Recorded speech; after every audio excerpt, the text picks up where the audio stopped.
Okay, this tutorial, very simple. The idea here was how to use one of these nifty little tags, the Vibrate tag in Cinema 4D for your camera, with the idea that instead of hand animating all the shake that you might get from this, how could you animate the strength of this on and off to correspond with the collisions or impacts that happen, right? This is more for kind of comedic effect, right? So I have this character, a boxy character, just doing a little bounce. It's just repeating the same animation as it moves along this little path. But what if as it moves along, the camera were to bounce a little bit? Maybe just a little bit at first. Maybe we could change the animation a little bit, the strength of it, so that it gets stronger as it gets closer to this camera, like the tripod's, bouncing like from the force of this big heavy box character, right? So how do we go about doing that? So let me go ahead and go back here to the beginning, and we're here using camera 1, and as I often demonstrate, I usually put a protection tag on there so that it doesn't move anywhere. I'm just going to go ahead and delete that for now because I do want to be able to move it. I'm not sure, actually, if you saw the little dialog box, if you can override that with the other tags, but I'm just going to take it off of there and right-click animation and put the Vibrate tag in there, right? So it puts this on here. At the very beginning, it is not enabled. And what happens is, and hopefully you can see my cursor here. So, when we create random, it's just this random series of numbers, and if I were to chart that as like a line across the screen, it would be very jagged, right? It wouldn't be close to each other. But when we use the Vibrate tag, it uses noise, so the values themselves can be closer to each other, so it still can shake, but it doesn't shake uncontrollably, right? It has a little more smoothness to that you can play with. Okay, sorry, my cat is in the background meowing, driving me crazy. It's been a long day.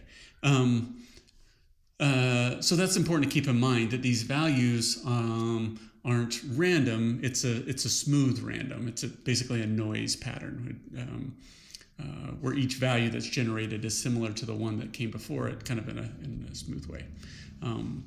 And part of that is controlled through this frequency parameter that we're going to see here in a second. But the main thing is we have to think about, well, what kind of noise do we want in this case? So the camera we'll pretend it's sitting on a tripod, and if something, hits the ground right in front of it, it might cause the ground to go up and down, right? And so the camera would shake up and down. The other thing too is if the camera's on this tripod, maybe it's not secured stably, it would tilt. So it would look down, it would look up, right, to offset that. So when I turn on these values here, I'm just going to try to get a general shake, and then afterwards what we're going to do is kind of animate the strength of that and how that's working. So let's enable the position, and well, let's just start with that. So when this is going on, you can see that the camera is moving side to side. Well, I don't want that. That's already confusing, right? So let's just do that. But I do want, and we'll just have to figure out what the right values are. Right? So you can see it's going up and down. It's like a little trampoline. That's probably a little bit strong. Let's do something kind of small.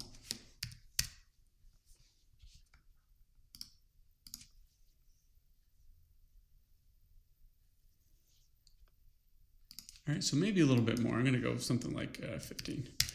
So, and again, as I'm doing this, it doesn't make a lot of sense because I'm just letting it play the whole time. I don't want that to happen, right? I only want the shake to happen when the character hits the ground, and then when it jumps off the ground, I want it to kind of stop shaking until it hits the ground again, right? So it's this bouncing. I'm doing this gesturing right now as if you can see me and understand what I'm talking about. But so hopefully that makes sense, right? So there's this bounce, like as it would hit. And then the other part is the rotation. So in this case, the rotation, I don't want this to be side to side, right? You can see it's just shaking, and it's way too much. So keep in mind that rotation values, smaller values, can still visually have an impact that looks large, right? Because it's turning as opposed to just moving. So as you walk forward, right, is you can walk forward rather steadily. If you turn your head side to side, it can be disorienting. All right, so the amplitude, each one of these is the XYZ or the HPB, right? The heading, the pitch, the bank. So I don't want this to move side to side. I want it to be up and down, and that would be this one here. I'm just going to make this like 10 degrees. In fact, so I can see how this is working, I'm going to turn off the position. Right, so you can see it's doing the shake.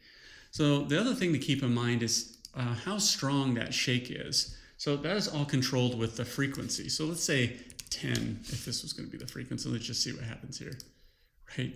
Oh, stop that. Right, so that was way too much, obviously. So the frequency is how quickly it goes through an up and down, basically. And I don't know what maybe per second. So I want something that's actually a little bit softer. Right?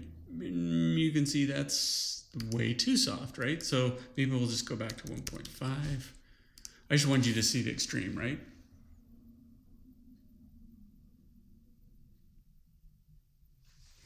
Okay.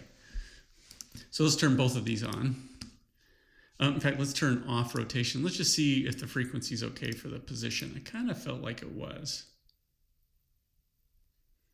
Right? If we need it to be faster, we'll make this a higher number. If we need it to be slower, we'll make this a smaller number. So both of these are working. So let's go back to the jump here. And as we look at the tag itself, the tag itself, the amount here is controlled in this amplitude. So what we need to do is keyframe these values. So at first, let's just figure out where it's going to hit the ground. So it's going to be right, boom. So this is where it hits the ground. I would say the shake maybe happens just a smidge after it. I don't know. Let's just start right there. I'm going to put a keyframe for those three values, and then I'm going to back it up right before, and I'm going to put this at 0. Actually, we wanted rotation on it as well, right? So I'm going to start with this at 0 for the amplitude, and then as it goes forward, then I'll put this at, what did I have that at? 10, I think. Now I'll put a keyframe. Right, so you could see it started to shake when it hit. The other thing that we want to have happen is for it to go to 0. Let's just go ahead and see somewhere right here maybe. So let's put this back at 0. Let's put keyframes there.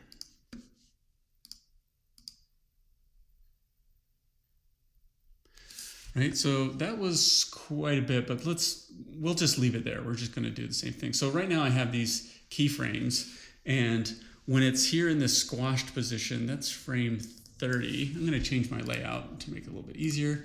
Here's the animate, and let's go to the dope sheet. This will be the easiest way to see it. So 29, 30 is when it's on the ground.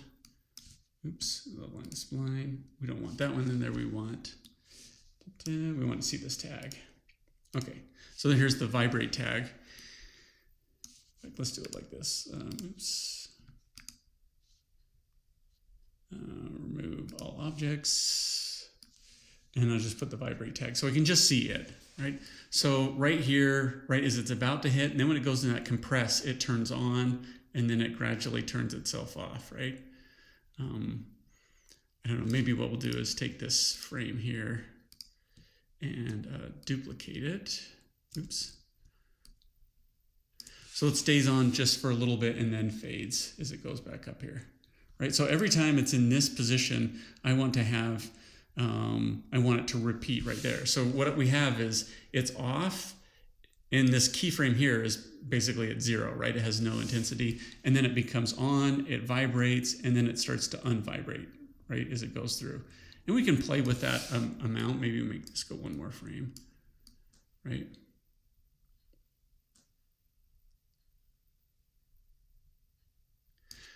In fact, what we might do is let's take this one. I was wondering about this. What we want it to do is happen maybe just a little bit after it hits. right? We don't want it to start shaking the ground too soon, especially because it's off there in the distance, right? So that's kind of nice. Now I'm going to select all of these, and I'm going to figure out where the next land is, right? Where it's in that compressed state. Oops, right there, right? So that's the same as where I had it before. So I'll select this and drag out a new set. And I'm going to position that second one in this 1, 2, 3, 4. That's where it started to bounce again. So let's look at that.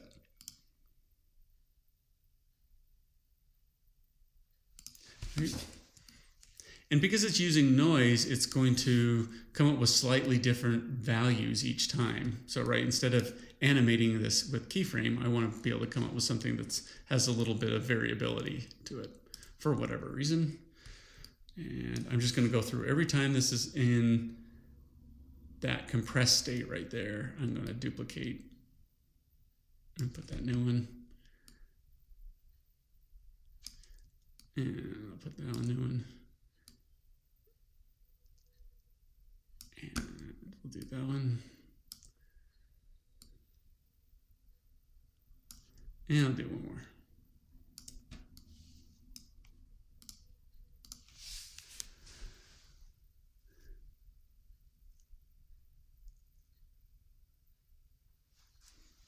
Right? So that's how that works. I would do some tweaking here, as I look at it, just the type of shaking that's going on. I might go in here to the values for each of these, and I'll just make this, oops. And what I'm going to do is make these bounces a little bit less each time in intensity. Well, sorry, less intensity at the very beginning, and it's kind of building up strength, right, as it gets closer.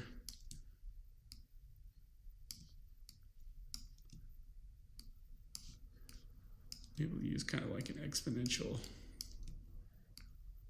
Oops. All right, so let's see what this looks like.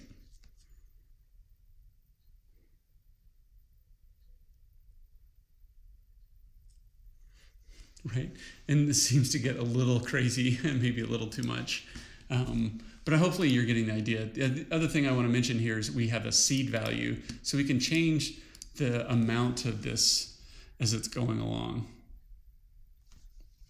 And really what I like, actually I'm going to go back into now that I look at this, I don't think I need to hold the bounce there, so I put in a second keyframe to make sure that it's stays vibrating stronger. I think I just want it to hit that and then fade.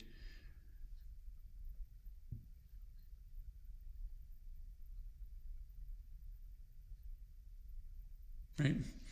So anyways, I think this is working okay. I think the other thing too is I'm not sure the animation's the best for this. It's going on for a little bit long. I would just maybe make this a little bit closer to the setup. So maybe what we should do is one last trick here. We'll make that one.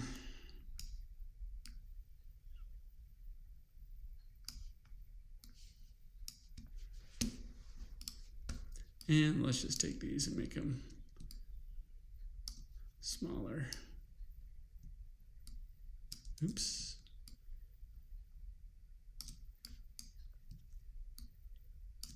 Okay.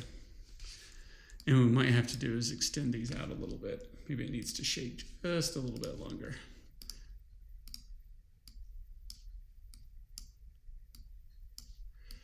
And these ones that get closer, I'm going to make it extend a little bit more, like it's a little more violent.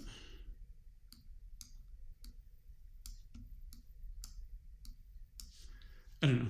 I'm just guessing. Let's just see what happens.